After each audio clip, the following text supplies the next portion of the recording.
The Great Happiness. बुद्धं शरणं गच्छामि। न पुप्पगन्धोपटिवातमेति न चन्दनं तगरमल्लिका वा सतञ्च गन्धोपटिवातमेति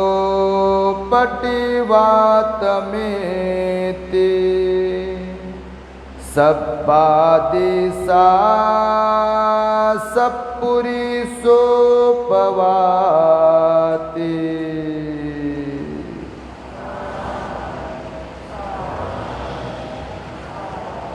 पुष्प, चंदन, तगर किंवा चमेलीचा सुगंध उलट दिशेने वाहत नाही, परंतु सत्पुरुषांचा सुगंध सर्व दिशांमध्ये दरवळतो.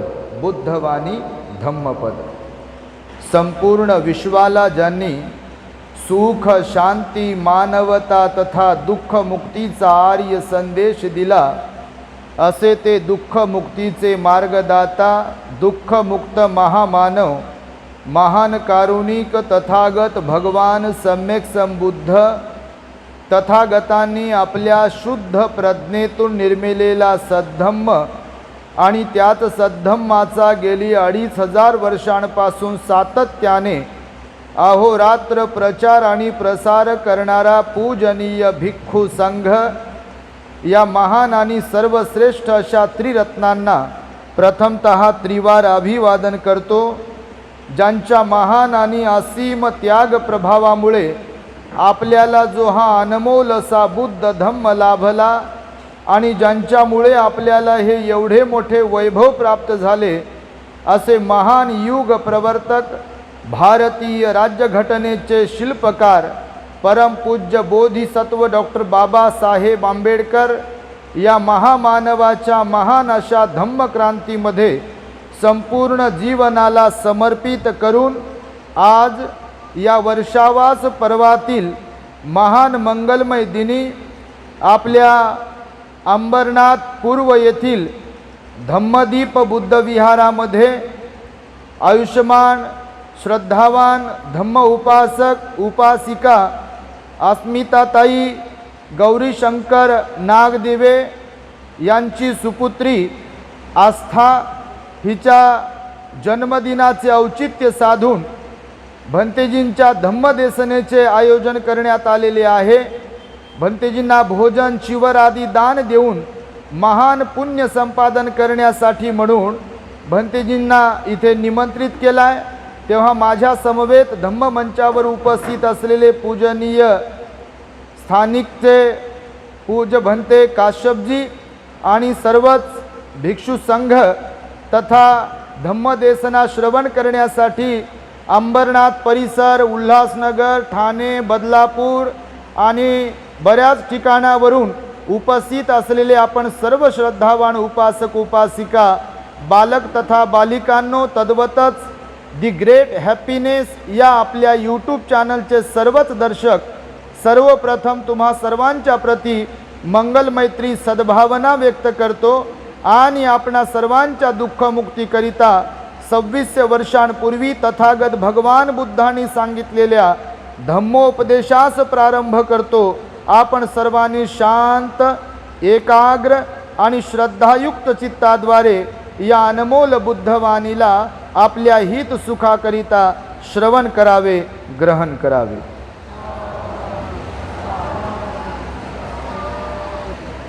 गौरीशंकर नागदेवे साहेब त्यांच्या धम्मपत्नी अस्मिताताई, आस्था आणि आभा यांची बऱ्याच दिवसांपासून इच्छा होती. खरं तर आस्थाचा बड्डे झाला, पण बड्डेला भंतेजींना बोलविण्याची त्यांची फार इच्छा होती. पण आमचं शेड्यूल त्यांना माहिती आहे, ते नेहमी संपर्कात राहतात. पण त्यांची आग्रहाची विनंती होती, भंतेजी बड्डेला जरी पॉसिबल झालं नाही हरकत नाही, पण बड्डेच्या निमित्ताने, त्यांच्या सुपुत्रीच्या बड्डेच्या निमित्ताने तुम्हाला जेव्हा पॉसिबल होईल ती डेट आम्हाला द्यावी आणि उपकृत करावं. आणि त्यामुळे बड्डे होऊन गेला असला तरी देखील त्यांची इच्छा होती, त्यांची श्रद्धा होती, भंतेजींना धम्मदेसनेसाठी बोलवावे, त्यांना चिवर भोजन आदी दान देऊन आपण महान पुण्य संपादन करावे. आणि केवळ घरगुतीच कार्यक्रम ठेवून फक्त आपणच पुण्य संपादन करावे हा सीमित विचार न ठेवता समाज बांधवांनाही त्याचा लाभ व्हावा आणि सर्वच लोकांना धम्मदेसनेचा लाभ व्हावा. बुद्धाची वाणी, महापुरुषाचा विचार जनमानसांपर्यंत पोहोचावा यासाठी म्हणून हा प्रयत्न आहे की बुद्ध विहारात भंतेजींच्या धम्मदेसनेचा कार्यक्रम ठेवला. तेव्हा मी आपणा सर्वांना सूचना करेल, संपूर्ण नागदेव परिवारासाठी आपण साधुकार देऊन त्यांचे अभिनंदन करावे.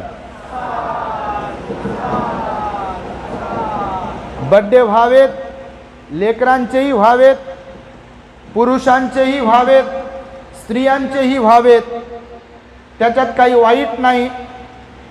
बड्डे होण्यास काही हरकत नाही. बड्डे होणं हे आनंदाचाच क्षण आहे तुम्हा गृहस्थांच्यासाठी. पण बड्डे कसा असावा, दिवसाचं सेलिब्रेशन कसं असावं खऱ्या अर्थाने, याचा आदर्श नमुना म्हणजे आस्था दीदीचा हा बड्डे आहे. बघा, लोक हॉटेलमध्ये जातात, काय काय खातात आणि काय काय खाऊ घालतात. ते खाणं खाऊ घालणं हे तर जिंदगीभर चालणार आहे. बड्डेला गेलो म्हणूनच खाऊ किंवा बड्डेला आले म्हणूनच खाऊ असा काही विषय नाही. बाबासाहेबांनी मालामाल बनवले.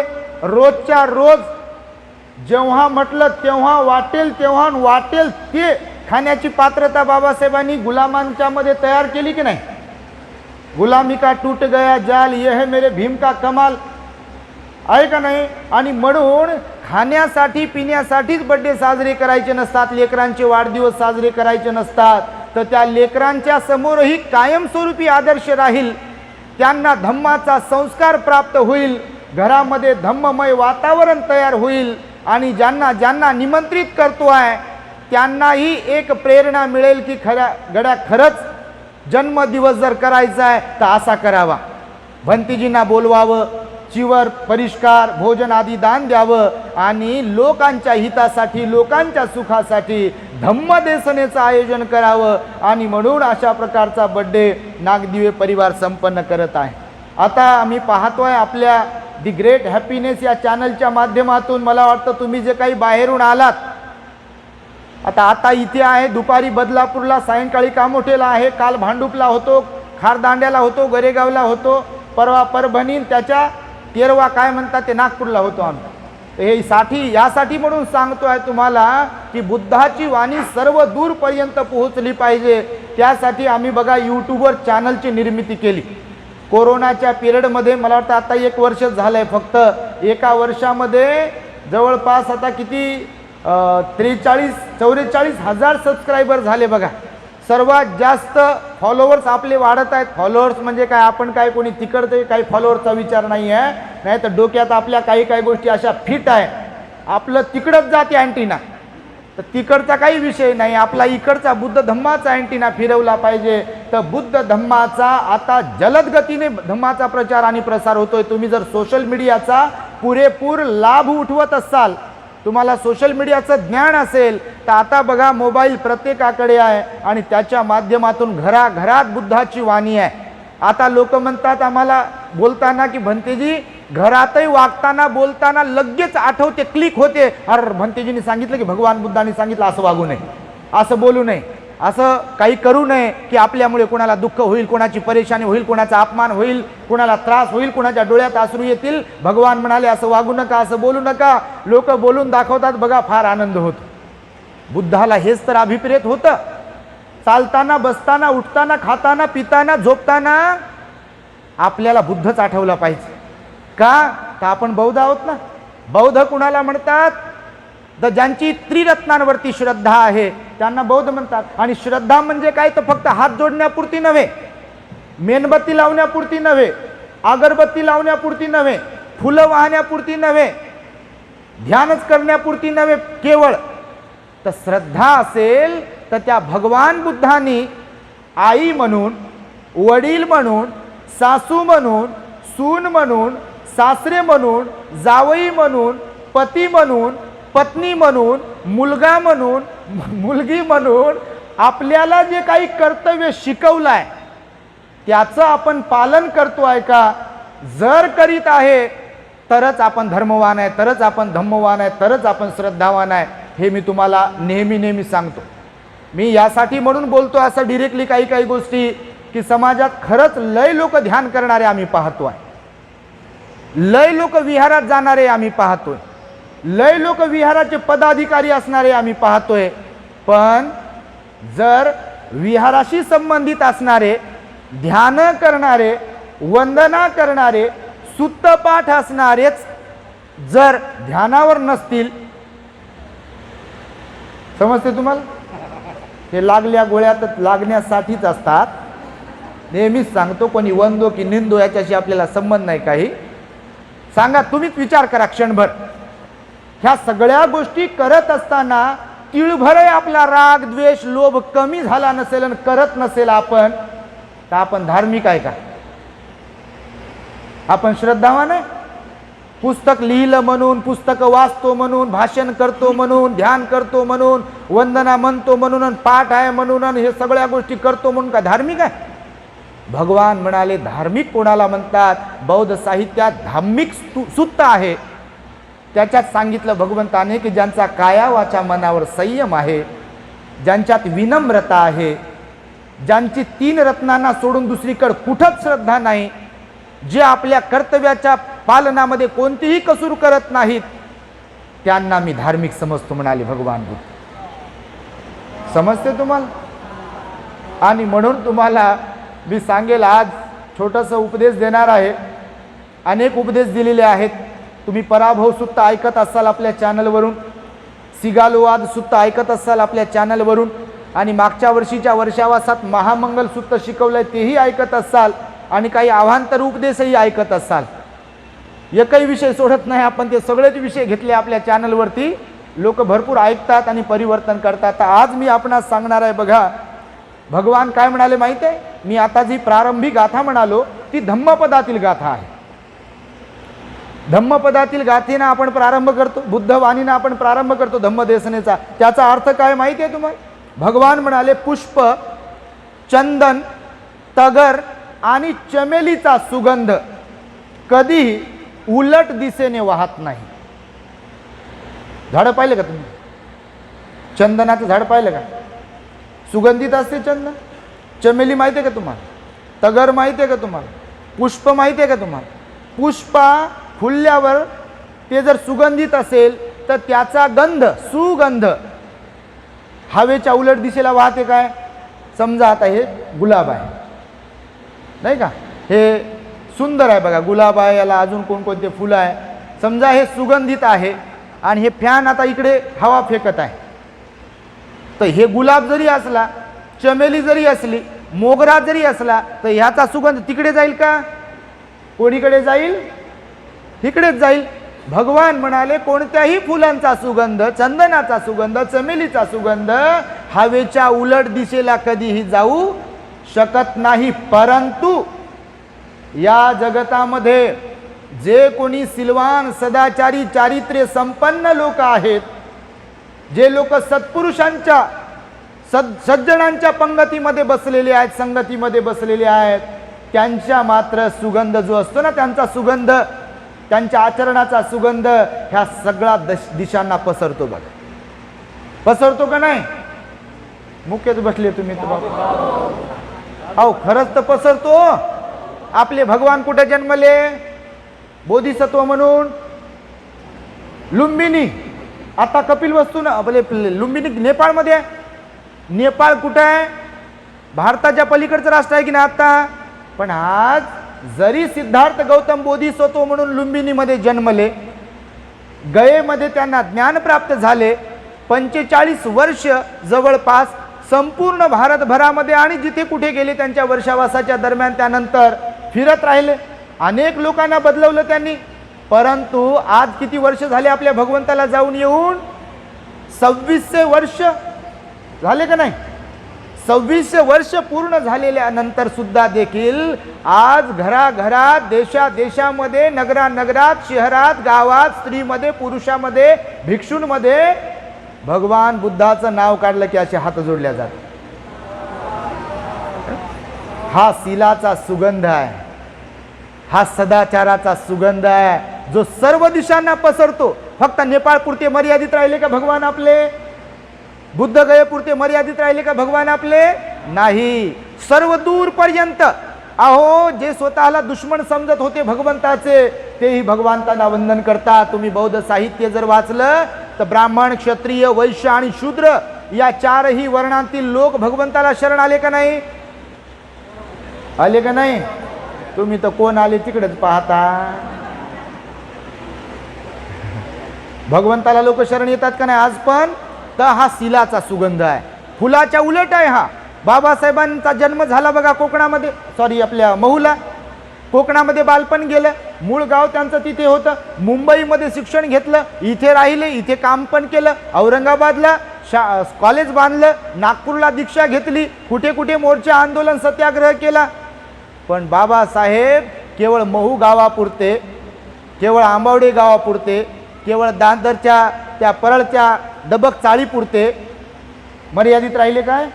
आज डंका वाजलेला आहे बाबासाहेबांच्या नावाचा. कुठे? लंडन स्कूल ऑफ इकॉनॉमिक्समध्ये, कोलंबिया युनिव्हर्सिटीमध्ये बाबासाहेबांच्या नावाचा सिलेबस आहे. बाहेरच्या विद्यापीठांमध्ये. इथे जरी बाबासाहेबांचं नाव विद्यापीठांना देण्यासाठी लोक विरोध करीत असले तरी विदेशात मात्र गौरवाने, मोठेपणाने, सार्थ अभिमानाने बाबासाहेबांचं नाव घेतल्या जाते. त्यांचा सिलेबस आहे आणि त्यांच्यावर रिसर्च केल्या जाते. असे कितीतरी विद्यार्थी आहे की बाबासाहेबांवर ते रिसर्च करतात, संशोधन करतात, PhD करतात की नाही? हा शीलाचा, चारित्र्याचा, आचरणाचा सुगंध आहे. आणि भगवान बुद्ध म्हणाले, आपण केवळ फुलासारखे असता कामा नये. लय लोक म्हणतात तुम्ही तर गुलाबाच्या फुलासारखेच आहे, तुम्ही तर मोगऱ्याच्या फुलासारखेच आहे. फुलं चांगलंच आहे, नाव ठेवत नाही, पण फूल त्याचा सुगंध लिमिटेड एरियामध्येच फक्त पसरवू शकते. पण शीलाचा, सदाचाराचा, शुद्ध आचरणाचा सुगंध हा सगळीकडे पसरतो. करुणानंद म्हणते कुठले आणि तुम्ही कुठून कुठून आलात? ब्लड रिलेशनचा काही संबंध आहे का? पण तुमच्यात श्रद्धा निर्माण झाली ना भिक्खू संघाच्या प्रती, आणि तुमची श्रद्धा घरातच बसू दिली नाही. तुमच्या श्रद्धेनं सोमवार असून, आज सोमवारच आहे का, बसू दिलं का? बापा, मुंबईत पोटाची खळगी भरण्यासाठी आलेले लोक ठाण्यावरून, उल्हासनगरवरून, बदलापूरहून, कुठून कुठून तुम्ही आलात की नाही? काय कांबळे साहेब, कुठून कुठून आले तुम्ही? लांबून लांबून. कशामुळे आले? तर श्रद्धेमुळे आलेत. आणि श्रद्धा कुणाच्याही प्रती उत्पन्न होते काय मनात? होते काय? होत नाही. श्रद्धा त्यांच्याच प्रती उत्पन्न होते की ज्यांच्यामध्ये आपल्याला काहीतरी घेण्यासारखं वाटते, दिसते. कुणाच्या प्रती होते का उत्पन्न? आता तुम्ही टीव्ही पाहणारे असाल, चित्रपट, सिरियल, मालिका पाहणारे असाल. आता तुम्ही 2-3 घंटे पाहत असाल, ते त्याच्यातला अभिनेता, अभिनेत्री, काय काय जे असेल ते बिघडवणारं, ते जरी तुम्हाला आवडत असेल, बापा आवडत कोणाला नसेल? मी तर म्हणतो इथं आता तुम्ही नाही, तुम्ही तर लय चांगले. पण असे काही लोक असतात की प्रवचन सुरू आहे, वंदना सुरू आहे आणि मन रमत नाही, आणि घरात टीव्ही लावून देऊन मनासारखा पिक्चर किंवा सिरियल लागाव आणि तेव्हा भूक लागाव. नेमकी कुणाला प्राधान्य देईल? भाकरीला की टीव्हीला? टीव्हीला प्राधान्य देते. अरे देते ना, टीव्हीलाच प्राधान्य देतात लोक, म्हातारे पण, तरुण पण. कारण आवडीचा आणि वयाचा काही संबंध नाही आहे का? आता तुमच्यात बसलेले तरुणही आहेत, तरुणी पण आहेत आणि म्हातारे पण आहेत का नाही? तर मी यासाठी म्हणून सांगतो की श्रद्धा कुणावरही बसत नाही, की ज्यांच्याकडून आपलं जीवन जगण्यासाठी, आपल्या जीवनाचा उद्धार करण्यासाठी, आपल्या जीवनामध्ये आपल्याला सुख शांती मिळेल असं काहीतरी मिळते, असं जेव्हा आपल्याला वाटते. आता आपल्या नागदेव साहेबांकडे आम्ही होतो तर बघा काही महिला आल्या आणि भंतेजी म्हणे बापा प्रत्यक्ष तुम्हाला पाहतो आणि तुम्हाला काय सांगू आम्ही काय बदल झालात. ज्यांना भेटतो ते असंच म्हणते तुम्हाला काय सांगू काय बदल झालात. कुणाच्या पोरीत तर कुणाच्या पोरात तर कुणाच्या सुनेत तर कुणाच्या सासूत तर कुणाच्या सासऱ्यात तर कुणाच्या पतीत तर कुणाच्या पत्नीमध्ये बदल. अहो खरंच बदल झाला पाहिजे आणि बदल त्यांच्यातच होऊ शकतो ज्यांची बुद्धावर धम्मावर संघावर खरंच श्रद्धा आहे. नहीं तो खाली नाम के सिर्फ नाम के तो बौद्ध यहाँ पर बहुत सारे मिलेंगे. कास्ट सर्टिफिकेट के वास्ते बौद्ध लिखने वाले तो बहुत मिलेंगे. तुझ्या रक्तामधला भीमराव पाहिजे या गाण्यावर नाचण्यासाठी बौद्ध म्हणून घेणारे तर लय आहेत इथे. नाहीत का? नाहीत? जयंती निघते का नाही तुमच्याकडे? बापा जयंतीला तर सारा अंबरनाथ येत असेल इथे नाही का? येतातच. नाचायला लय आवडते, वाचायला कमी आवडते नाही का? आणि त्याच्यात ऐकायला तर लयच कमी आवडते. तर त्यामुळे मी तुम्हाला आज सांगेल बघा की हे जे जीवन आहे मी जास्तीत जास्त कौटुंबिक जीवनावरच बोलत असतो. आजही मी एका पॉईंटवर बोलणार आहे. भगवंताने जसं सांगितलं की आपला स्वभाव जर चांगला असेल, चारित्र्य चांगलं असेल, आपलं सील चांगलं असेल तर आपण सगळ्यांनाच आवडतो. सुगंध पसरतो म्हणजे काय तर सगळ्यांच्या आवडीचे होतो आपण. सगळ्यांना हवेसे वाटतो. आपल्याशी मैत्री करावी वाटते का नाही? नाही तर काही लोकांना कटच मारतात लोक. माणूस बाई कोणी दिसलं ते लयच अवगुणानं असं ठासून अवगुण भरलेत. धक्क्याला बुक्कीन पाहिलं तरी शिव्यान शापन पुटपुट करणे. समजा हे कोणात असेल तर वाटेल का त्यांच्यासोबत जाऊन बसाव, त्यांच्यासोबत बोलावं, त्यांच्यासोबत राहावं, त्यांच्यासोबत मैत्री करावी असं वाटते का कोणाला तरी? तुम्हाला वाटते का? वाटते? वाटू शकत नाही. का तर भगवान बुद्ध म्हणाले की अवगुणी लोकांबरोबर कोण मैत्री करे. म्हणून मैत्री करण्यासाठी सुद्धा सहवासासाठी सुद्धा आपण त्याच लोकांकडे पाहत असतो की जे लोक आपल्यापेक्षा चांगले आहेत. तुम्ही तुमच्या पोरींना म्हणत असाल बघा की बाळा त्या पोरी बरोबर राहू नको, दीदी त्या मुली बरोबर राहू नको, दादा त्या मुलाबरोबर राहू नको.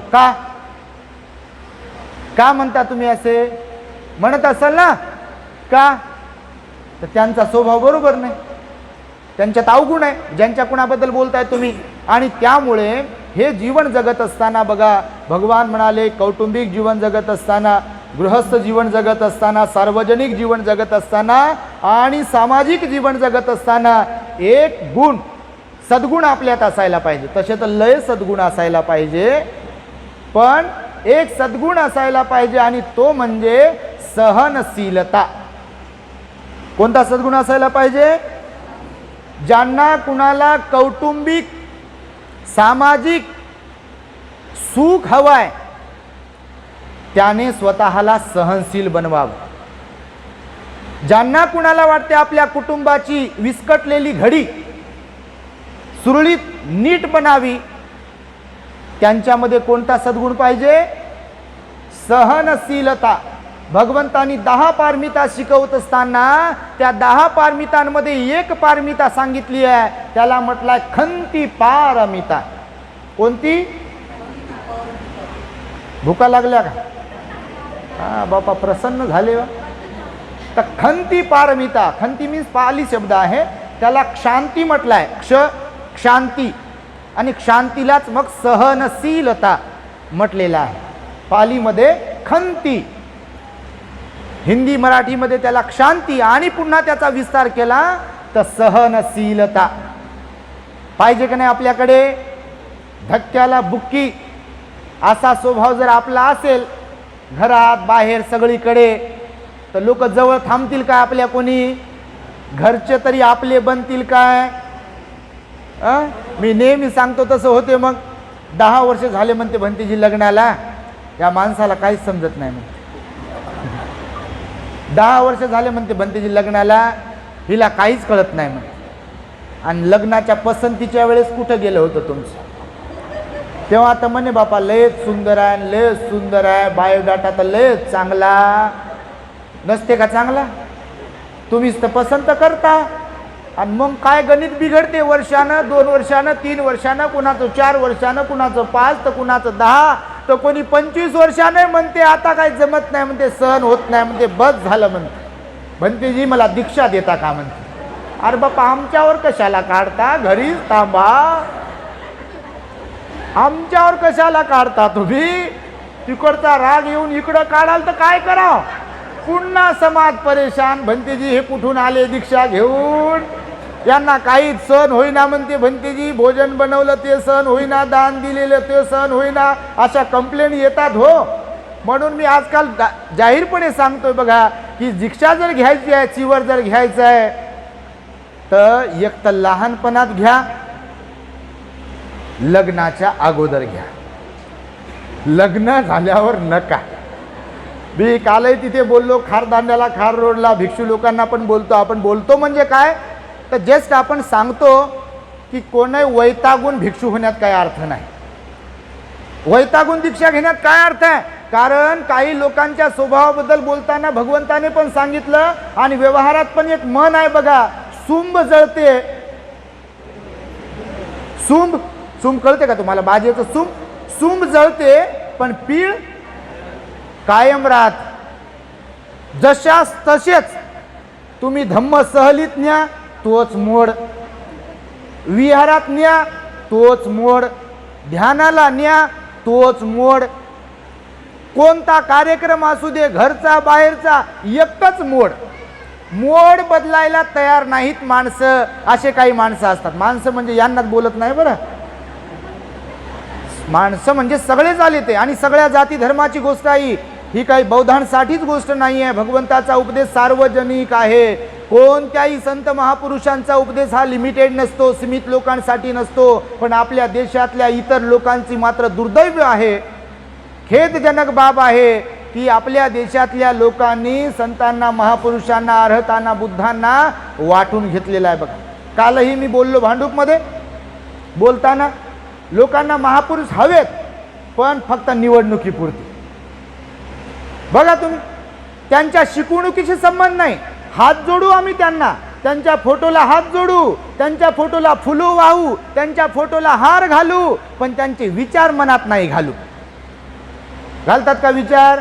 आता आपल्या बिचाऱ्या बहुजन समाजामध्ये, हिंदू बांधवांमध्ये काय म्हणतात बघा, सर्वांभूती एक ईश्वर.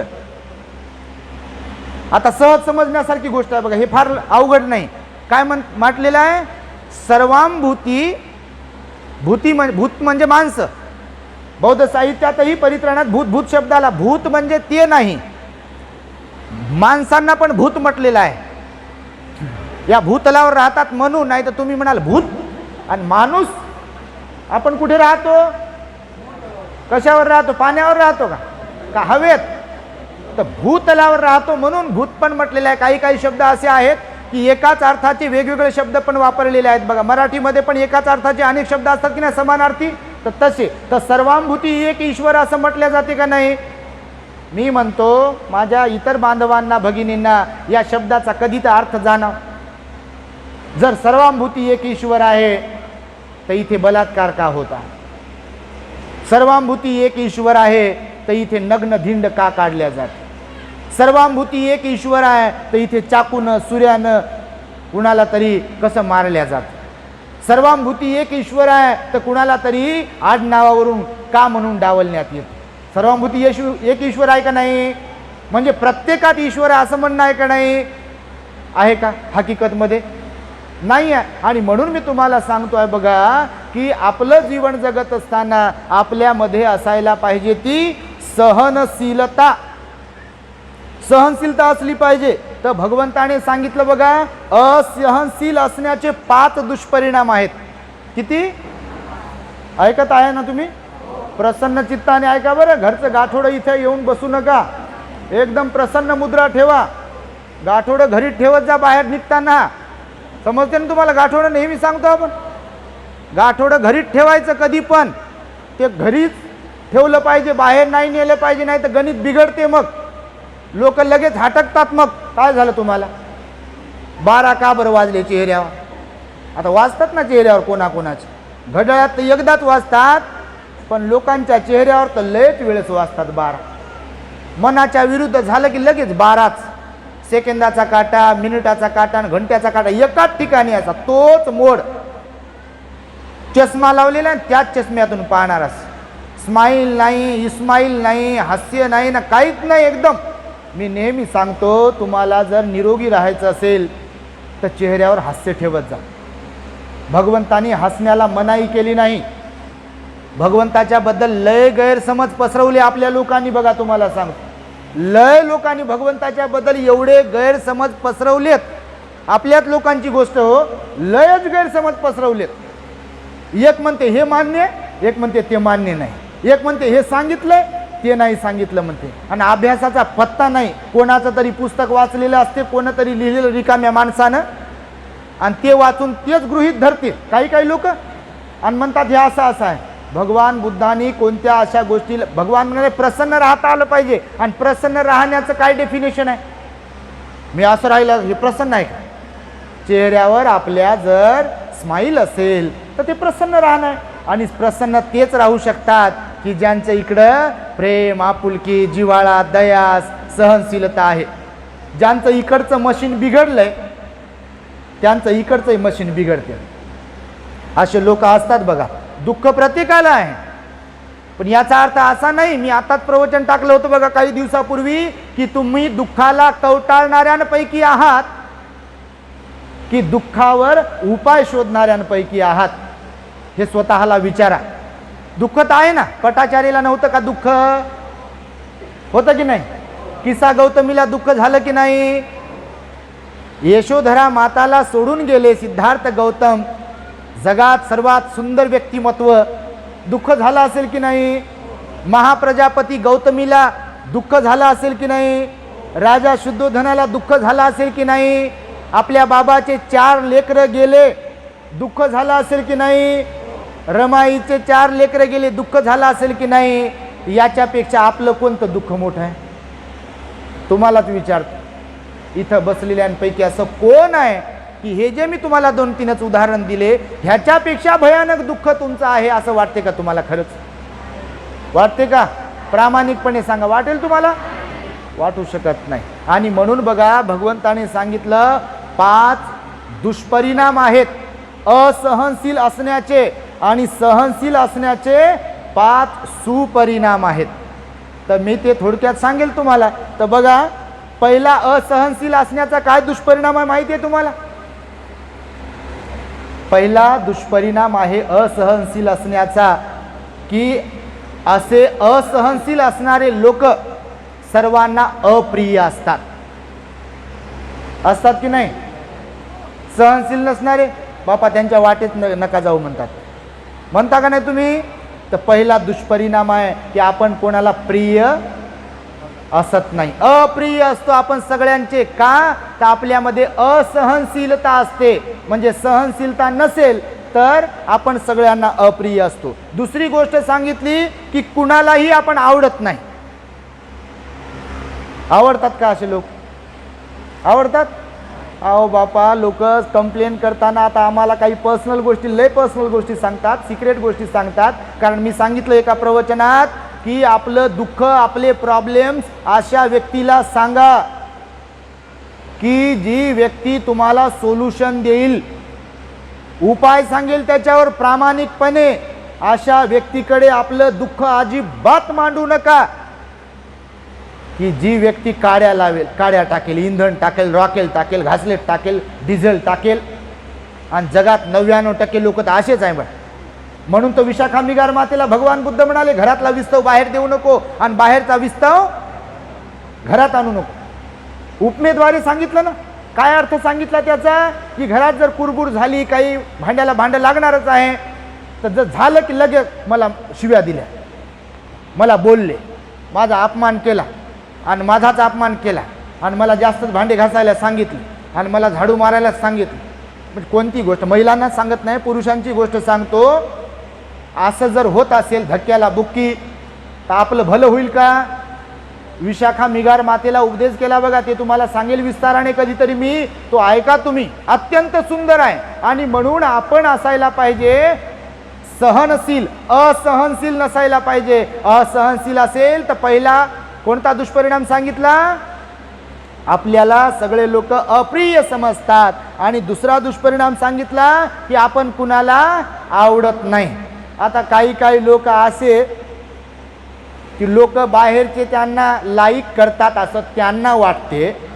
फेसबुकवर लाईक वाढल्यावर, फॉलोअर्स वाढल्यावर, इंस्टाग्रामवर फॉलोअर्स वाढल्यावर, लाईक कमेंट्स आल्यावर लोकांना वाटते बाहेरचे लोक तर लय मानतात बापा मला. इथं आल्यावर तर माझं नाव घेतलं, फूल दिलं, हार दिला माझ्या गळ्यात, खुर्ची दिली, असं बाहेर गेल्यावर वाटते लोकांना. भगवान म्हणाले ती हकीकत नाही आहे. हकीकत असते काही? हकीकत नाही. तर भगवंताने सांगितलं की काही लोक असे असतात की त्यांच्या स्वतःच्या घरातले लोकही त्यांना गिनत नाहीत का? असे लोक आहेत की नाही? पोरगा मानत नाही, पोरगी मानत नाही, सून, सासू, सासरे जे कोणी घरातले असतील कवडीची किंमत देत नाहीत. आणि अशा लोकांचा बाहेर सत्कार जरी केला तो खरा सत्कार आहे का? तुम्हीच सांगा. खरा सत्कार आहे म्हणाल ते? अरे बाहेरचे तर लय सत्कार मिळतील असे, पण खऱ्या अर्थानं मी परवाला एका ठिकाणी सांगितलं आपल्याकडे पारिवारिक संपत्ती असायला पाहिजे. कोणती संपत्ती? पारिवारिक संपत्ती. म्हणजे घरात पाहिजे, आपल्याला आदर देणारे लोक पाहिजे, आपण घरातल्यांना आदर देणारे पाहिजे, आपल्याला प्रेम देणारे लोक पाहिजे, आपण घरातल्यांना प्रेम देणारे पाहिजे, आपल्याला घरातल्या लोकांनी वेळ देणारे पाहिजे, आपण घरातल्यांना वेळ देणारे पाहिजे. तर पारिवारिक संपत्ती आपल्याकडे आहे. नाही तर माड्यान, गाड्यान, मेकअपन, पैसा, शिक्षण हे नथिंग आहे का नाही? हे नथिंग आहे. भगवान बुद्ध म्हणून म्हणाले की जे असतात असे असहनशील ते रागीट पण असतात. रागीट स्वभाव असतो सहनशील माणसाचा, हा त्याचा तिसरा दुष्परिणाम आहे. रागीट असतात ना लोक, असतात की नाही? तुम्ही मुख्यच बसू लागले बापू. रागीट लोक असतात ना. बघा समजा आता हे खुर्चीवर बसले, आता यांचे गुडघे कामातून गेले म्हणून बसले. यांच्यात कोणी तरुण असतील ते पण म्हातारे झाले असं मी समजतो. नाही काय म्हणता, खरंच आहे ते. वाईट नका वाटू देऊ. उदाहरण सांगतो तुम्हाला की समजा आता यांना गुडघ्यांचा प्रॉब्लेम आहे आणि हे आले उशिरा कोणीतरी आणि यांना खुर्ची भेटली नाही. समजा आता ही खुर्ची भेटली काय नाही भेटली काय काही फरक पडत नाही, त्या खुर्चीचा विषय आहे. ती भेटली तर काहीतरी फायदा आहे स्वतःसह इतरांचा. ही खुर्ची भेटली काय नाही भेटली काय काही विषय नाही. पण तरी समजा कोणीतरी उशिरा आलाय आणि त्यांना खुर्ची भेटली नाही तर फना काढते का नाही? ते भंतेजी बोलतात ते गेलं कुठं? एवढे मोठे लोक बसले ते गेले कुठं? नागदेव साहेबाच्या पोरीचा वाढदिवस आहे तो गेला कुठं? हे असा फनाच काढते इकडं ती. मी दिसत नसेल का म्हणते, माझ्यासाठी उठू नये का? आणि मी आमके ढमके आमकी ढमकी म्हणते आणि त्याच्यातच जाते. आणि जर कार्यक्रमात थांबले आणि कार्यक्रम संपला आणि उठून गेले तर त्यांच्या डोक्यात एकच विचार, मी तिथं गेलो आणि मला खुर्चीत दिली नाही, मी तिथं गेले मला खुर्चीत दिली नाही. बाकीचं डिलीट. हे एवढं महत्त्वाचं डिलीट एकच सेव्ह करून ठेवलं. मला खुर्चीत दिली नाही, मला विचारलंच नाही, माझं नावच घेतलं नाही, मला हारत दिलं नाही, मला फुलत दिले नाही, मला विचारलंच नाही. हा रागीट स्वभावाच्या माणसाचं लक्षण आहे. असहनशील आहे ना, फुसफुस फुसफुस करते बघा. तुमच्या घरातले लोक असतील काही असं काही सण होत नाही, भाकर करपली फेकून दे मध्ये अशा भाकरी करतात. तुम्हाला लय असा काही अनुभव येत असेल बापा. तुम्ही आया आहे आमच्या, तुम्ही बहिणी आहे आपल्या, तुम्हाला लय अनुभव येत असेल. भांडं घासलं, आणलं समोर, ताट ठेवलं, साबण तशी जर भिरकून फेकून दे, तुला भांडे घासता येत नाही म्हणत असतील तुम्हाला. यांचं काय बापा, हे साहेब ना, हे कामावरून येतात दे म्हणतात जेवण.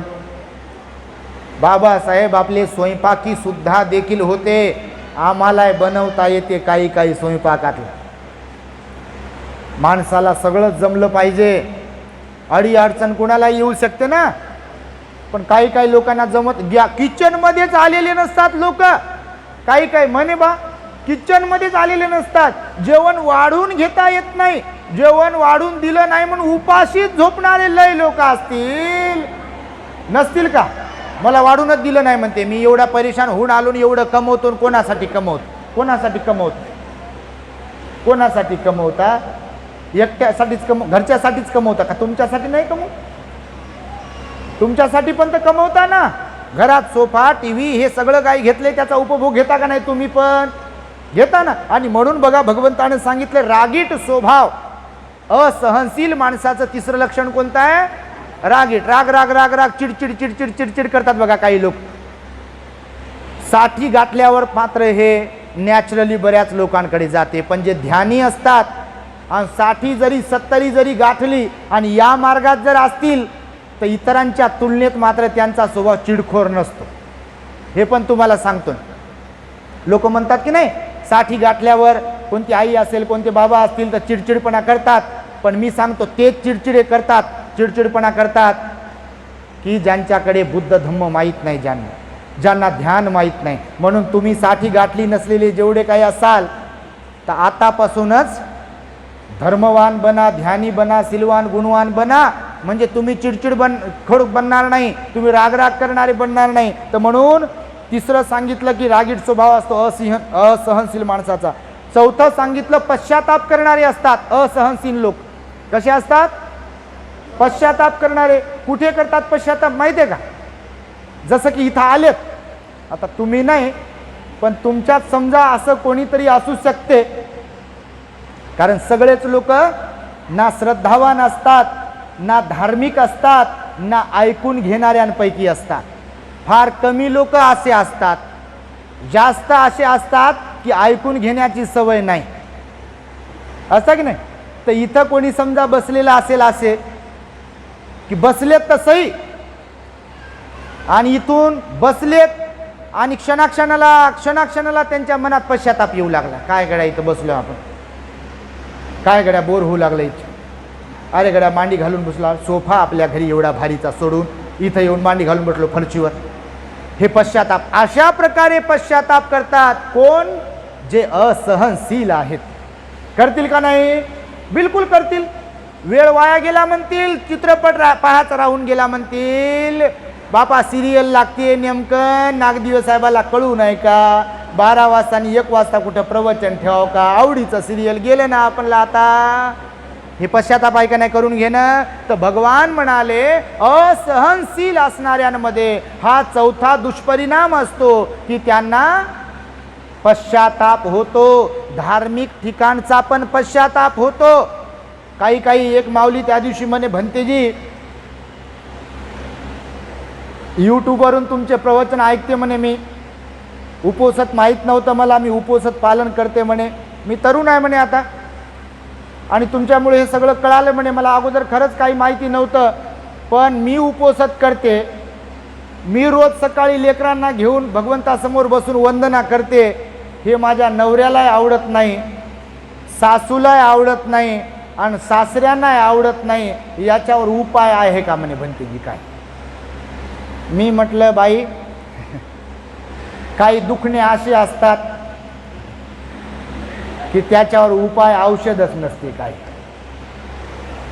काही लोकही असेच आहेत, चांगल्याला वाईट आणि वाईटाला चांगलं मानणारे. तुमच्या कोणाच्या घरी असे असतील तर ते लय डेंजर औषध, त्यांना कोणतंच लागू होत नाही. नसतील का असे? नाहीत का असे? आहेत ना. वंदना घेतलेली आवडत नाही. एका ठिकाणी विहार, त्या विहारात रोज वंदना होते, आपलेच लोक बाजूला, आणि ते म्हणते काय किरकिर लावली म्हणे त्या लोकांना, आपल्या लोकांना. दुसऱ्याचं काय बोलता आपण? टीका टिप्पणी करत नाही इतरांवरती. इतर लोक धार्मिकतेच्या बाबतीत खूप चांगले आहेत. तुमच्या माहितीसाठी जगजाहीरपणे मी सांगेल तुम्हाला, इतर लोक धार्मिकतेच्या बाबतीत आपली धर्म परंपरा, आपली श्रद्धा टिकवण्यासाठी फार चांगले आहेत. आपल्या लोकांना नावट ठेवण्याची सवय लागली, अवगुण आपल्या लोकांना पोखरत आहे असा. ज्यांना केवळ नाव ठेवण्याची त्रुट्या काढण्याची सवय लागली ना, ते आपल्या धर्मातल्या या गोष्टींना सोडत नाहीत बघा. भंतेजी बरोबर नाही म्हणते, विहार बरोबर नाही म्हणते, विहारात जाणारे बरोबर नाही, ध्यान करणारे बरोबर नाही, सेंटर बरोबर नाही, दान देणं बरोबर नाही, पुण्य बरोबर नाही, उपोषण बरोबर नाही म्हणतात लोक. रिकाम टेकडे लोक आहे म्हणतात, म्हणत नाही, म्हणतात ना.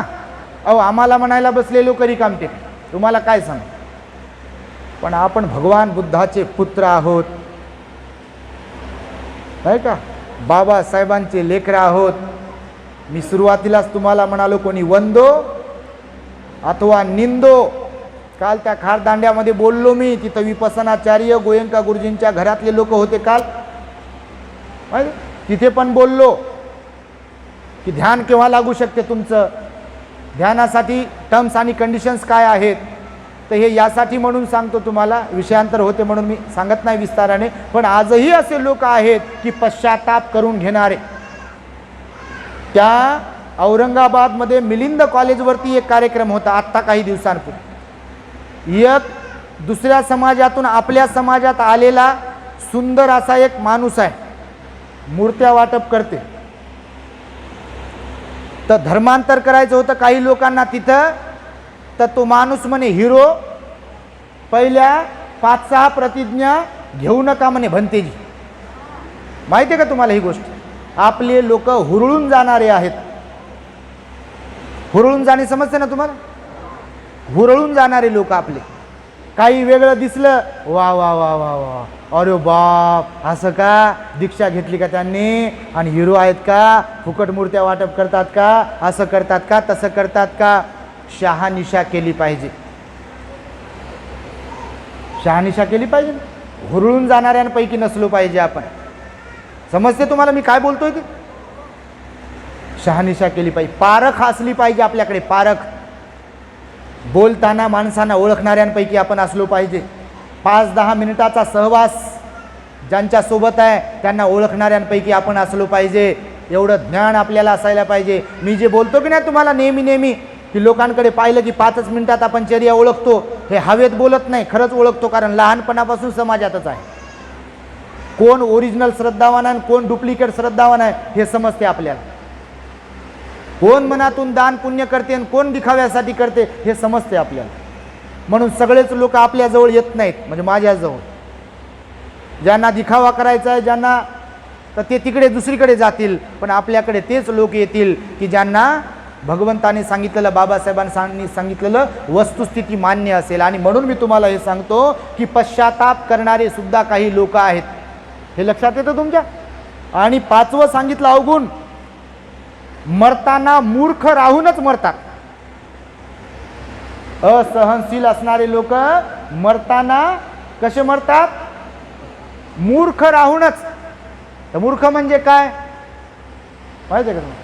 ज्यांना स्वतःसह इतरांचं भलं काय कशात आहे समजत नाही, काय बोलावं, किती बोलावं, कसं बोलावं, कुठे बोलावं हे कळत नाही, काय विचार करावा, कोणता विचार करू नये हे ज्यांना कळत नाही, कुठं जावावं कुठं जाऊ नये हे ज्यांना कळत नाही, काय पाहावं काय पाहू नये हे ज्यांना कळत नाही, काय ऐकावं काय ऐकू नये हे ज्यांना कळत नाही, पुण्य आणि पापातला फरक ज्यांना कळत नाही, दान पुण्यातला फरक ज्यांना कळत नाही, शील पालनाचं महत्त्व ज्यांना कळत नाही, मंगल मैत्रीचं महत्त्व ज्यांना कळत नाही, श्रद्धेचं महत्त्व ज्यांना कळत नाही, असे एकंदरीत जे कोणी या जगतात आहेत ते लोक कसे आहेत, कसे आहेत, कसे.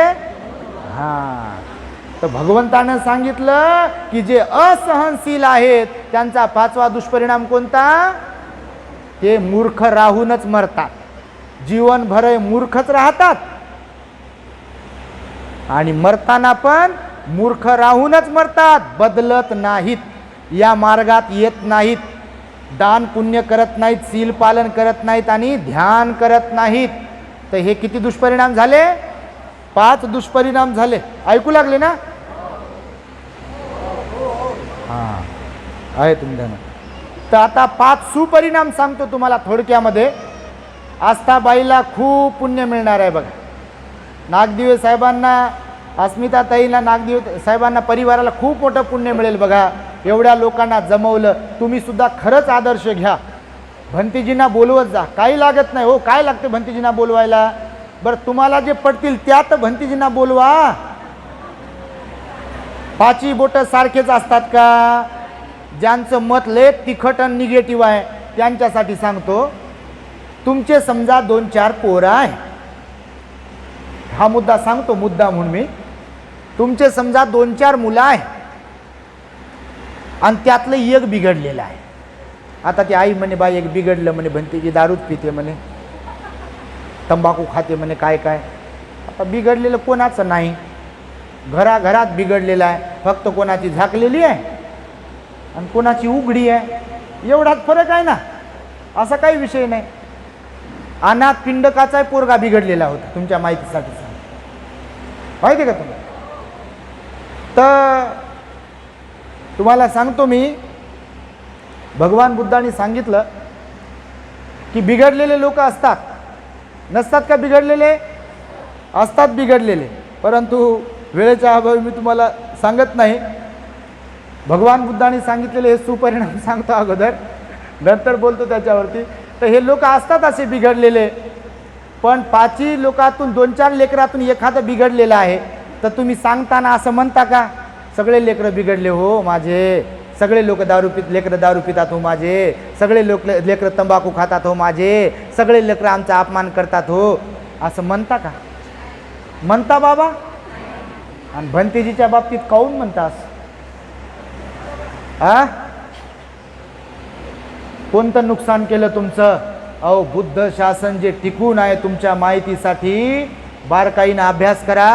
हे बुद्ध शासन आजपर्यंत जे जगभरात टिकून आहे ना, हे केवळ केवळ आणि केवळ भिक्खूंमुळे आहे. तुमच्या माहितीसाठी सांगतो, आपल्याला भारतात बाबासाहेबांमुळे जरी मिळालं, दीक्षेला कोणाला बोलवलं बाबासाहेबांनी? स्टेजवर कोण होतं? त्याचे व्हिडिओ आहेत, फोटोज आहेत. भंतेजीला काय फक्त फॉर्मॅलिटी म्हणून बोलवलं का? तुमच्यासारखं लग्नात या भंतेजीने आशीर्वाद द्या म्हणे त्या दिवशी मला एक. मी म्हटलं का बरं? आणि गाथा कोण म्हणणार आहे म्हटलं बा? ते म्हणे अजून कोणीतरी असते म्हणे ते म्हणणार आहे. म्हटलं लग्न त्यांच्याकडून लावून आशीर्वाद त्यांच्याकडून घ्या बा, आम्हाला कशाला बोलवता? ते आई म्हणे आता भंतेजी 7 तारखेला कोणीतरी भेटलं मला आत्ता नागदेव साहेबांच्या घरी, लग्न आहे म्हणे 7 जानेवारीला काहीतरी आहे लग्नाला आहे. म्हटलं बा 7ला तर नाही, आम्ही पौर्णिमा 5ला आणि 7ला काहीतरी नाही म्हणू, 3ला येऊ शकतो. तर सांगतो तुम्हाला हे यासाठी की येऊन जाऊन काही लोक बघा भंतेजी लोकांना दोष देतात. माझं म्हणणं आहे, मी स्पष्ट सांगतो प्रत्येक ठिकाणी, जर करुणानंद भंतेजी बरोबर नाही, समजा जर करुणानंद भंतेजी बरोबर दिसत नाही, बरोबर बोलत नाही, बरोबर वागत नाही, आचरण चांगलं नाही, विनय नाही, काही नाही, समजा तुमच्या दृष्टिकोनातून, त्यांना इग्नोर मारा, त्यांना नका बोलू, त्यांना नका दान देऊ, त्यांना नका वंदन करू. पण भिक्षू संघामध्ये असे कितीतरी भिक्षू आहेत आपले जे सिलवान, गुणवान, विनयधारी, ध्यानी आहेत, संयमशील आहेत का नाही? मग त्यांना गव्हासोबत रगडायचं. लेकरांना रगडता का तुम्ही? तर रगडत नाही. हे मुद्दा म्हणून सांगतो तुम्हाला मध्येच, कारण समाजामध्ये प्रत्येक ठिकाणी हे मी सांगितलं पाहिजे, कारण एकच चष्मा घातलेले लोक लय आहेत समाजामध्ये.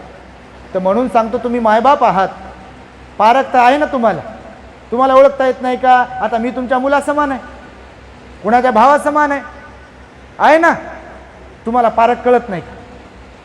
तुम्ही पोरासाठी पोरगी जर पारख करून निवडू शकता,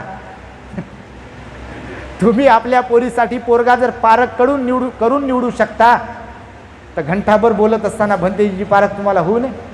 रोजच्या रोज यूट्यूबवर प्रवचन ऐकू भंतेची पारख तुम्हाला होऊ नये? म्हणजे कोणाची गोष्ट सांगतो तुम्हाला, रोजच्या रोज विहारात जात असाल, रोजच्या रोज धार्मिक कार्यक्रमांमध्ये जात असाल, तर तुम्हाला पारख होऊ नये? बाबासाहेब म्हणाले, बुद्ध म्हणाले, भिक्षूंचे मायबाप बनता आले पाहिजे हो. बुद्ध शासन जर टिकवायचं आहे ना, तर संघाला डावलून बुद्ध शासनाची वृद्धी कधीच होऊ शकत नाही. माहिती आहे तुम्हाला? संघाला डावलून, भिक्खूंना डावलून बुद्ध शासनाची वृद्धी कधीच होऊ शकत नाही. तुमच्या माहिती, मी संदर्भानं बोलणार आहे एका ठिकाणी. आता मी फक्त मॉप पाहतो आहे, एखाद्या धम्म परिषदेत वगैरे बोलणार आहे मी या विषयावर, भगवंतानं दिलेले संदर्भ घेऊन, की भिक्षू संघ किती महत्त्वाचा असतो. भिक्षूकडे पाहिल्यावर लोकांचे हात जोडल्या जातात, दान देण्याची इच्छा निर्माण होते. ग्रहस्थाकडे पाहून होते का? प्रामाणिकपणे सांगा तुम्ही. म्हणजे नाव ठेवत नाही ग्रहस्थाला आपण, पण ग्रहस्थ किती शीलवान असेल, गुणवान असेल, पण त्यांच्याकडे पाहून हात जोडावं, त्यांना पंचांग प्रणाम करावं, त्यांना दान पुण्य करावं, त्यांना घरी भोजनाचं निमंत्रण द्यावं असं वाटते का प्रत्येकाला? का ह्यांनाच पाहिल्यावर का वाटते असं? तर ही भगवंताने दिलेली अर्हताची ध्वजा आहे. हे मुंडन आहे, गृहत्याग आहे, घरदार सोडणं आहे, वरवर करणी का होईना. काही नियम असतात, सील असतात आणि त्यामुळे भगवान म्हणाले लोकांची सहज श्रद्धा निर्माण होते. तर सुपरिणाम सांगतो आणि थांबतो. तर पहिला सुपरिणाम आहे, ज्यांच्यात सहनशीलता असते ते लोक सगळ्यांना प्रिय असतात. असतात का नाही? सगळ्यांना प्रिय. बघा काही काही लोक सांगतात भंतेजी आमची सासू लय चांगली आहे. काही काही लोक सांगतात भंतेजी आमच्या सुना लय चांगल्या आहे. तुम्हाला हे पण सांगतो, म्हणजे उलटच नाही आहे, असं पण आहे. काही काही माझ्या आया खरोखर कौतुक करतात माघारी, भंतेजी मी लय पुण्यवान आहे, मला लेकीसारख्या सुना लाभल्या. काही काही माझ्या बहिणी लय पुण्यवान आहे की सासूच्या रूपात त्यांना आया लाभल्या. नाहीत का अशा? तुमच्याही घरात असतील असे बाबा लय पुण्यवान आहे, त्यांना लेकीसारखी सून मिळाली. अशा सुना लय पुण्यवान आहे की त्यांना सासऱ्याच्या रूपात वडील मिळाले, दिराच्या रूपात भाऊ मिळाले, भायाच्या रूपात भाऊ मिळाले, भाऊजाईच्या रूपात आई मिळाली. भाऊजाईच्या रूपामध्ये आई मिळणं ही मोठी कठीण आहे. ते लोक पुण्यवान आहेत की ज्यांना घरात घर ठेवता येतं. आपल्या माणसांची, किमान आपल्या माणसांची मन जिंकता येतात. मी नेहमी हेच बोलतो, पैसे कमवणं लय सोपं आहे, नोकरीला लागणं एखाद्या वेळेस लय सोपं आहे, लेकरं जन्माला घालणं लय सोपं आहे, गाड्या घेणं, साहेब बनणं, मॅडम बनणं, आमदार बनणं, खासदार बनणं, सरपंच बनणं, नगरसेवक बनणं, हे सगळं बनणं लय सोपं आहे. एक सच्चा, इमानदार, प्रामाणिक, कर्तव्य दक्ष माणूस बनणं हे लय अवघड आहे. खरं की खोटं? तुम्ही कोणत्याही जातीचे असाल, आपल्या नागदेवताईच्या मैत्रिणी पण इथं आलेल्या आहेत, इतर समाजाच्या बिचाऱ्या भगिनी आहेत, त्या लांबून आल्या, इतर पण आल्या असाल तुम्ही कोणी, तर बघा ही शिकवण काही कोणत्या एका धर्मापुरती नाही आहे. मी नेहमी सांगतो, हे खरं की खोटं? मी आता सांगितलं तुम्हाला, जगाचे बनू हो आपण, जग सॅल्यूट करेल आपल्याला, जग नमस्कार करेल आपल्याला, जग झुकेल आपल्याला, जग आपली चपरासी करेल. पण भगवान म्हणाले तुम्हाला आईचं, बापाचं, भावाचं, पत्नीचं, पतीचं, मुलांचं बनता आलं पाहिजे. आपण किमान आपल्या लोकांचे बनू शकत नाही तर दुनियाचे बनून काय करता? उपयोग आहे काय? आणि 99% मी सांगतो तुम्हाला इथे बसलेले पण कोणाला लय वाईट वाटत असेल, मी सांगतो तुम्हाला, मनातल्या मनात वाटते ना वाईट ऐकल्यावर असं. कारण अशा काही चुका झालेल्या असतात लोकांच्या आणि गाडी लय पुढे आलेली असते. आता निघून साप निघून गेला, आता लईच्या मनात की सापाला मारायला पाहिजे होतं, सापाला मारायला पाहिजे होतं, आणि साप निघून गेला आणि त्या फरकांडीला मारू मारू मारू मारू दोष देऊ देऊ काही उपयोग आहे का? आहे का उपयोग? काही उपयोग नाही. म्हणून वेळेच्या अगोदर आपल्याकडून चुका घडणार नाहीत, चुका होणार नाहीत याची दक्षता बाळगा. आपल्या लोकांची व्हा ना, प्रेमाने राहा हो, सगळ्यांशी प्रेमाने राहा. मी तर नेहमी सांगतो, अहो प्रेम म्हणजेच धर्म आहे, आपुलकी म्हणजेच धर्म आहे, जिव्हाळा म्हणजेच धर्म आहे, दया म्हणजेच धर्म आहे, करुणा म्हणजेच धर्म आहे, मैत्रीतच संपूर्ण धम्म आहे म्हणाले भगवान बुद्ध. वाचला का तुम्ही बुद्ध आणि त्यांचा धम्मग्रंथ? लिहिलं बाबासाहेबांनी, मैत्री म्हणजेच संपूर्ण धम्म. याचा काय अर्थ लावता तुम्ही? मैत्री म्हणजे काय? आपल्या समान इतरांना समजणे, आपल्या मनात समोरच्या लोकांच्या, सगळ्या प्राणी मात्रांच्या प्रती दया, प्रेम, आपुलकी, जिव्हाळा, परोपकाराचा भाव असणे, त्याला मैत्री म्हणतात. ही दोस्ती, फ्रेंडशिप म्हणजे मैत्री नव्हे.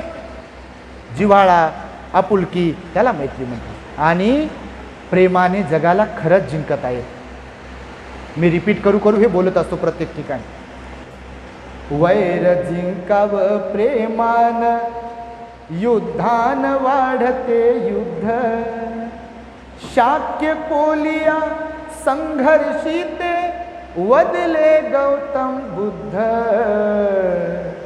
नहीं वेरे न वे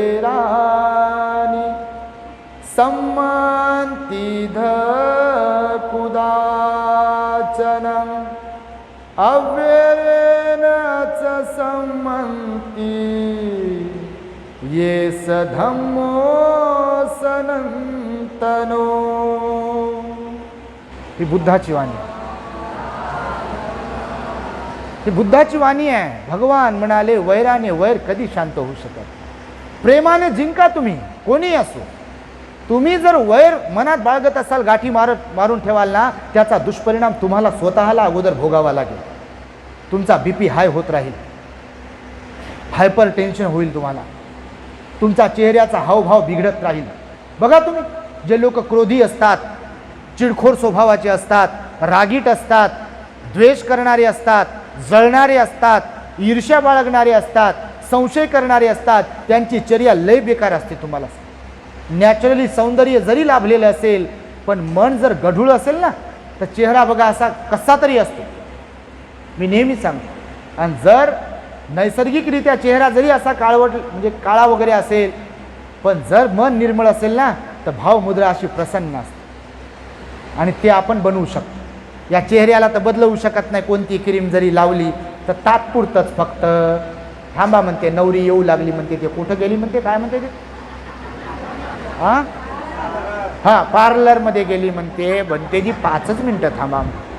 मी म्हटलं बा तिथं अर्धा तास लावला काय आणि 1 तास लावला काय, आणि याला कोणता रंग लावू लावू, लेप लावू लावू, रंग लावू लावू, लेप लावू लावू, किती जरी सजवलं, 2-3 तास जरी सजवलं, दुसऱ्या दिवशी सकाळी झोपेतून उठाव आणि आरशासमोर पावाव. मग ओरिजिनल रूप जे असते ते आपलं ओरिजिनल रूप आपल्या समोर आहे का नाही. हे यासाठी म्हणून मी सांगतो आहे की आपल्याकडे खरंच समजदारपणा, सहनशीलता असायला पाहिजे. सहनशीलतेला धरूनच आहे म्हणूनच बोलतो. घरातही सहन करायला शिका ना, पण याचा अर्थ असाही नाही की कोणतरी टॉर्चरच करत राहावं, कोणीतरी भांडतच राहावं, कोणीतरी मारतच राहावं, कोणीतरी शिव्यात देत राहाव्या, कोणीतरी अपमानितच करावं. आणि मग भंतीजींना तर सांगितलं सहनच करा, सहनच करा. तर असा विषय नव्हे, पण छोट्या मोठ्या गोष्टीला जिथे पाहिलं तिथे हाच स्वभाव ठेवू नये. समजलं तुम्हाला. समजा आता इथे बसलात, कोणीतरी आलं बसलं, गुडघ्याला गुडघा लागलाय, हां ते ऐकणं सोडले, कुठून आलं तुम्ही समजत नाही का तुम्हाला. आहे का सहनशीलता? नाही सहनशीलता. ध्यानाला बसले आणि पुढून कोणीतरी गेला, आपण समजतं का तुम्हाला. मी ध्यानाला बसलो, कोणत्या ध्यानाला बसले बापा, कोणाचं ध्यान करू लागले, ध्यानाला बसून कोणाचं ध्यान करू लागले तुम्ही. आणि म्हणून तुम्हाला सांगतो बघा, गणित लयच बिघडतात लोकांचे, स्वतःच बिघडून घेतात. हो, खुश राहणं कळू नये का माणसाला. सहनशीलता छोटासा शब्द आहे ना, हो हे कळू नये. छोटासा शब्द आहे का नाही, हे कळू नये का. लय कळते म्हणते मला, काय ढेकळं कळते, सहनशीलता कळत नसेल. कळते काय, मी ऑफिसर होतो म्हणते, माझ्यासारखं नॉलेज कोणालाच नाही. बरं असं का, आणि तुम्हाला सहनशीलताच नाही. आता कोणते ऑफिसर होते तुम्हीच सांगा, म्हणजे नाव ठेवत नाही कोणाला, पण खरं सांगा, हकीकत अशीच असते का नाही. अहो हाच धम्म आहे, तुमच्या माहितीसाठी सांगतो. तुम्हाला कोणाला असं वाटत असेल वेगळं, हाच तर धम्म आहे. भगवंताने सांगितलं, सर्वांना प्रिय असतात ते लोक की जे सहनशील असतात. भगवंतावर लोक थुंकत होते, काही काही शिव्या दिल्या भगवंताला, नालागिरी हत्ती सोडला, दगड फेकून मारला वरतून. आणि भगवंतानं कोणता प्रतिकार केला. महाडच्या सत्याग्रहाच्या वेळी आपल्या लोकांच्या जेवणामध्ये माती कालवली. वाचा इतिहास महाडच्या 14 तळ्याच्या सत्याग्रहात. काळाराम मंदिर प्रवेशाच्या वेळी दगडफेक झाली. छू केलं असतं बाबासाहेबांना तर रक्ताचे पाट वाहिले असते का नाही. जे लोक आपले म्हणतात, बाबासाहेब म्हणाले शिका, संघटित व्हा, संघर्ष करा. मारामारीचा संघर्ष सांगितला काय, लेखणीचा संघर्ष सांगितला, ज्ञानाचा संघर्ष सांगितला, बुद्धीचा वापर करून संघर्ष करायला सांगितला. आणि हे केस वाढवते, चष्मा लावते, जयंतीच्या दिवशी म्हणते कोण क्या करताय, तू भेट एकट्यात, तुला कोण क्या करताय ते दाखवते. मग ते बरोबर हा संघर्ष करायला सांगितला का. बघा कसे अर्थ चुकीचे काढतात आपलेच लोक, आहे का नाही. लोकांना उकसवायचं, नको नको असं वागायचं. बौद्ध असून देखील आपल्यातलं बौद्धत्व गेलं कुठं, भलतंच वागायचं आणि लोक तुम्हाला तरी म्हणतील का वा वा तुम्ही किती चांगले, कसे म्हणतील. आणि म्हणून तुम्हाला सांगतो आम्ही की सर्वांना प्रिय असतात जे सहनशील असतात. बाबासाहेब सहनशील होते, होते का नाही, होते की नाही. घटनेच्या माध्यमातून बाबासाहेबांनी बदला घेतला, मारामारी करून बदला घेतला नाही बडोद्याचा.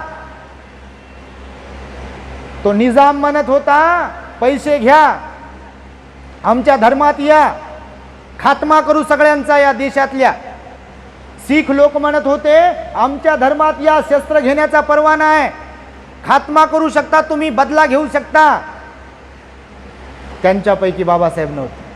पैसे किती बी घ्या, आमच्या धर्मात या, धर्मगुरू लय म्हटलं, ते माझ्या भीमाला नाही पटलं.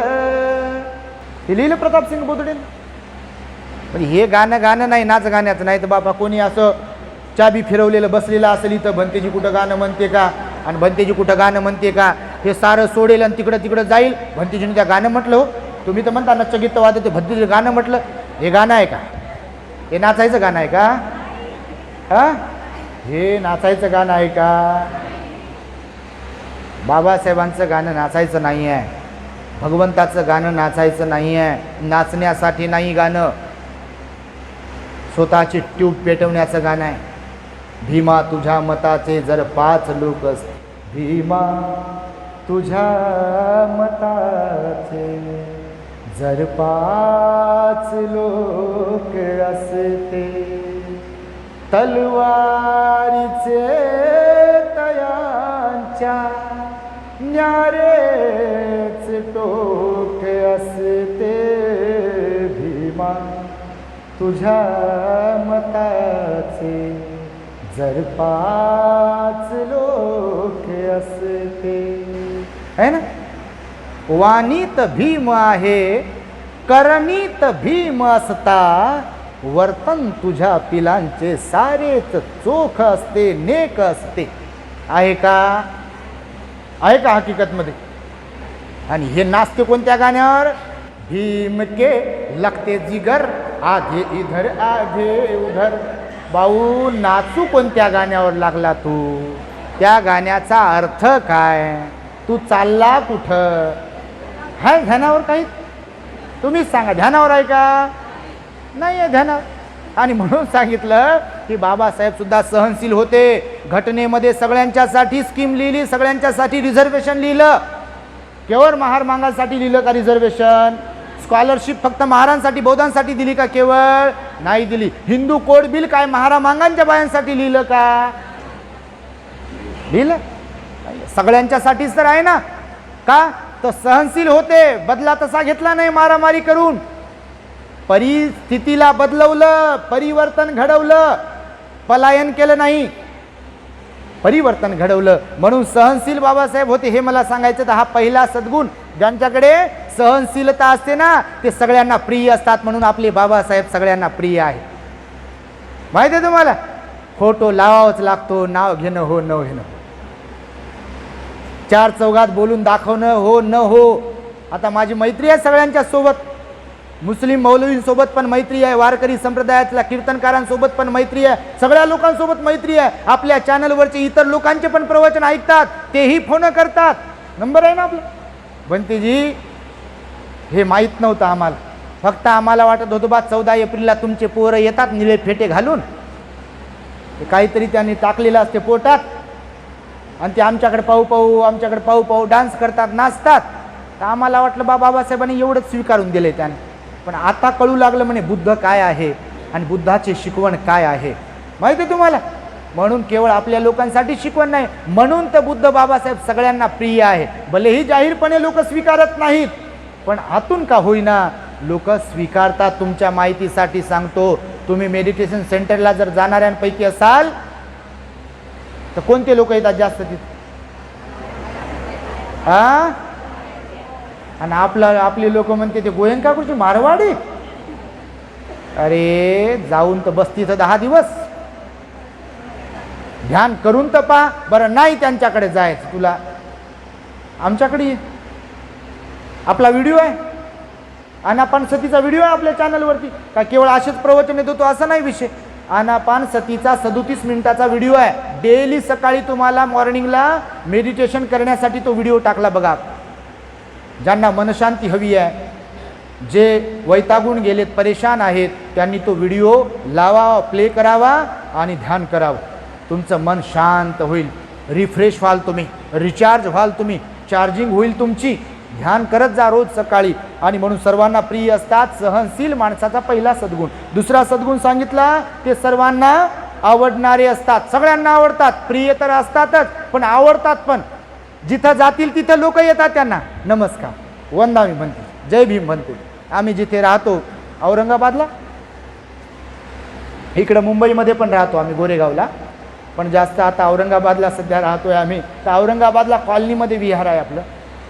सगळ्या जाती धर्माचे लोक तिकडे पण दर्शनाला जातात, इतर लोक, आणि आपल्याकडे येतात. भगवंताला वंदन करतात आणि भंतेजीला वंदन करतात. भंतेजी बाहेर निघाले तर बाहेर कॉलनी सोडेपर्यंत जय भीम भंतेजी, नमस्कार भंतेजी, वंदामी भंतेजी.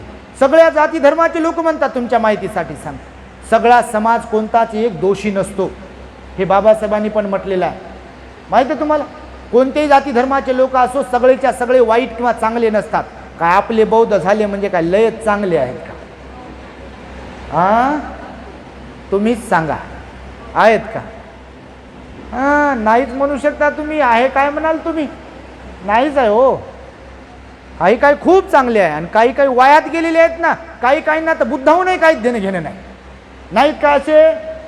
काय काढू साहेब, ऐक ना, बाबासाहेबांनी देणं घेणं नाही. 14 एप्रिल सोडली तर नाहीत का असे? आणि हे नाव ठेवते दुसऱ्याला आणि शेंबूड आपल्यात नाकाल. हकीकत आहे ना. आणि म्हणून तिसरा त्यांना लाभ असतो कोणता? की ते रागीट नसतात, सहनशील असतील तर सौम्य असतात. बघा तुम्ही, सौम्य.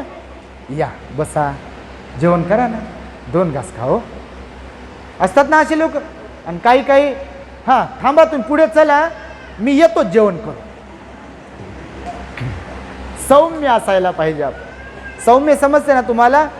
गवताचं उदाहरण सांगत असतो मी. तुम्ही आपल्या चॅनलवरचे प्रवचन ऐकणाऱ्यांपैकी असाल. नदीत मधोमध असलेलं गवत असं पूर आला की झुकते, वागते, आणि पूर गेला की मस्त हवेनं डोलते. आणि किनाऱ्यावरचे ताट, कोण क्या करता है, कोण क्या करता है. पहिला पूर येते, दुसरा पूर येते, तिसरा येतं, नंतर महापूर येते आणि सगळं मुळा सकट त्याला घेऊन जात. आणि तरी म्हणते कोण क्या करताय. संपला ना तुझा विषय. कोण क्या करताय, काय राहिलात?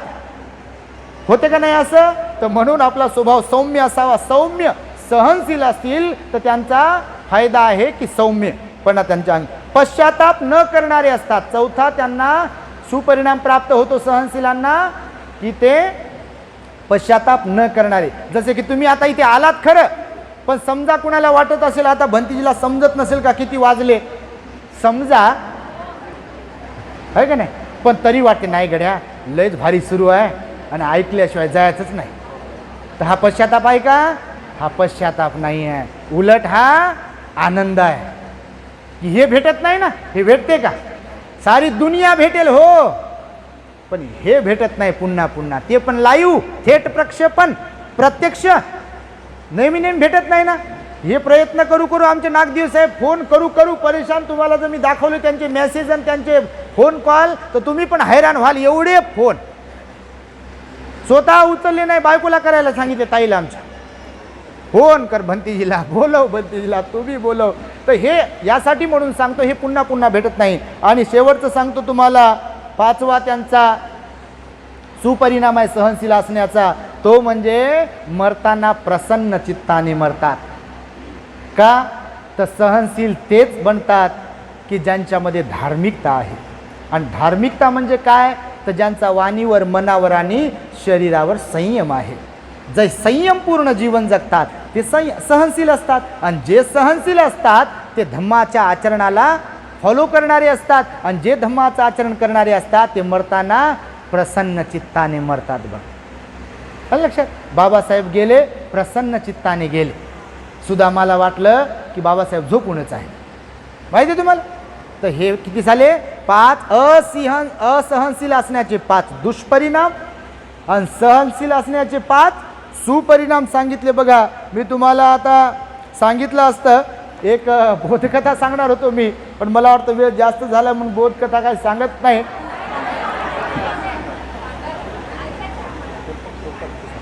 तर बघा, एक कुटुंब होतं, संयुक्त कुटुंब एका नगरामध्ये. बोर नाही झालं ना खरोखर? एवढा मोठा नाहीचा आवाज येते, तुम्ही काय बोर होत? असू द्या. तर घेतो. एका नगरामध्ये एक संयुक्त कुटुंब होतं. आज संयुक्त कुटुंब फार कमी आहेत आणि मुंबईत तर नाहीत मध्येच गिनती आहे. फार मोठं संयुक्त कुटुंब होतं. संयुक्त कुटुंब ठेवणं एकत्र ही तारेवरची कसरत असते. अगोदरच्या काळात राहायचे बघा, चुलत्याचे लेकरन, चुलत्यान बिलत्यान, ते काय आत्यान बित्यान सगळे एकाच ठिकाणी. आता बाल्याची माय 10 बाई 10च्या खोलीत आणि माय बाप भाऊ बहीण समाज गेला चुलीत म्हणजे. आणि परिस्थितीच अशी आहे हो, नाही का? आहे ना, कोणी सहन होत नाही. तर मग ते संयुक्त कुटुंब होतं आणि त्यांचा गवगवा सगळीकडे होता. आता चांगलं असेल तर ते आता मी सुरुवातीला जे म्हणालो, सुगंध सगळीकडे दरवळते ना, तर नगरामध्ये आणि आजूबाजूच्या गावांमध्ये त्यांचा एकदम वाहवा होती. अरे काय त्यांचा परिवार, एवढे मोठे लोक असताना देखील बघा एकाच परिवारात राहतात, गुण्या गोविंदाने नांदतात, हसून खेळून राहतात. बघा, बिलकुल वाद नाही, तंटा नाही, भांडण नाही, चुलत्याचा आदर, चुलतीचा आदर, आजोबाचा पंजोबाचा कोणाकोणाचा आदर, मान सन्मान, पाया पडणं, आदर करणं, खाऊ पिऊ घालणं, काही नाक मुरडणं नाही, काही नाही. इथं तर बापा नाक मुरडू नाक वाकडं व्हायला आलं. मीच करू का म्हणते, माझ्याच मड्यावर आहे का म्हणते. त्यांना तर सांगितलंच नाही म्हणते, तुम्ही ते दिसतच नाही का म्हणते, आपणच एकटीच जन्माला घातलो का म्हणते. ते त्यांना घातलं नाही का बापा, काय काय बोलतील लोक सांगता येत नाही. लोक बोलून दाखवतात आमच्याकडे, म्हणून हे सुचते आम्हाला समजते, कारण मायबाप आहे सगळे. तर ते सगळीकडे वाहवा झाली. राजापर्यंत बातमी गेली की एक परिवार आहे आपल्या नगरामध्ये, खूप मोठे लोक आहेत त्याच्यामध्ये, परंतु कोणाचं कोणाला भांडण वाद तंटा काहीच नाही. तर राजाला वाटलं बा जाऊन भेटू तर आपणच स्वतः परेशान आहे का. राजा परेशान नसतो काय? तुम्हाला वाटते का राजा परेशान नसेल? राजा लय परेशान असते आहे, राजा लय परेशान असते. तुमच्या माहितीसाठी सांगतो तुम्हाला, जर हे वर समजला असेल, राजा परेशान असते. राजाला वाटते कोण काहीतरी करेल का आपल्याला, राजा सिक्युरिटी वाढवते आपली. राजा लय परेशान, जिथं जाईल तिथं. का तर त्याला माहित आहे ना आपण काय आहे ते. आपण कोणालाच आवडत नाही हे माहित आहे राजाला, पण राजा बोले दल हाले, राजा झाला, राजाला कोण काय म्हणू शकते. तर राजाला वाटलं बा मी राजा असून देखील माझे पोरं माझं ऐकत नाही, मी कोणाचंच ऐकत नाही, म्हणून माझ्या घरामध्ये वातावरण असं आहे. आणि यांनी एवढी मोठे लोक घरात कसे टिकून ठेवले, म्हणून राजा भेटीला गेला त्या घरी. आणि भेटीला गेला तर सारे लोक खुश, राजा भेटीला आला ना. आणि मग राजानं चर्चा केली, तुमची सगळीकडे वाहवा होती, बापरे तुम्ही खूपच चांगले आहात आणि कसं काय जमते तुम्हाला वगैरे वगैरे. तर राजा म्हणे बा याचे गुपित काय आहे, राज काय आहे, रहस्य काय आहे याचं, की तुम्ही एवढे मोठे लोक असून देखील गुण्या गोविंदाने नांदता. तर त्यांच्या घरामध्ये एक बुजुर्ग वयोवृद्ध कुटुंब प्रमुख होता की ज्याचा मान सन्मान सगळे करत होते, त्यांच्या पाया पडत होते, त्यांचं ऐकून चालत होते रीतिरिवाज जे काही आहे. तर सगळेजण म्हणाले महाराज हे आमचे कुटुंब प्रमुख आहेत, तर तुम्ही त्यांनाच विचारा की याचं गुपित काय आहे, रहस्य काय आहे. तर मग ते असे त्यांचे हात थरथर कापायचे. आता वय झालं ना खूप. त्यांना विचारल्यावर ते म्हणाले, त्यांना काही बोलता येत नव्हतं, तर त्यांनी एक कागद मागवला आणि एका कागदावर लिहिलं याचं गुपित काय आहे, याचं रहस्य काय आहे, तुम्ही सगळे गुण्यागोविंदाने नांदता. तर त्या म्हाताऱ्या बाबाने लिहिलं सहनशीलता. काय लिहिलं, काय राज होतं, काय रहस्य होतं, सहनशीलता. तुम्ही सुद्धा तुमचं कौटुंबिक जीवन जगत असताना, सार्वजनिक जीवन जगत असताना, धार्मिक जीवन जगत असताना तुमच्यामध्ये सहनशीलता म्हणजे क्षांती पारमिता, खंती पारमिता हा सद्गुण जोपासावा, वृद्धिंगत करावा, टिकवावा, मनी बाळगावा. तुमच्या ही जीवनाचं सोनं झाल्याशिवाय राहणार नाही. तेव्हा पुनश्च एकदा वन्स अगेन हॅपी बर्थडे आस्था दीदी. खूप खूप मंगल मैत्री शुभेच्छा तुला. महान पुण्यवान ठरली आहेस तू. तुला निरोगी उदंड आयुष्य लाभो. नागदिवे साहेब, नागदिवे ताई आणि आभा आणि संपूर्ण त्यांचे माता पिता परिवार यांनाही सुख शांतीचे जीवन प्राप्त हो. सर्वच उपस्थितांच्या प्रती मंगल मैत्री सद्भावना व्यक्त करतो आणि माझ्या शब्दांना इथे मी पूर्ण विराम देतो. भवतो सब मंगलं रक्षन्तु सब देवता सब बुद्धानुभावेन सदा सुखी भवन्तु ते. भवतु सब मंगलं रक्षन्तु सब देवता सब धम्मानुभावेन सदा सुखी भवन्तु ते. भवतु सब मंगलं रक्षन्तु सब देवता सब संघानुभावेन सदा सुखी भवन्तु ते.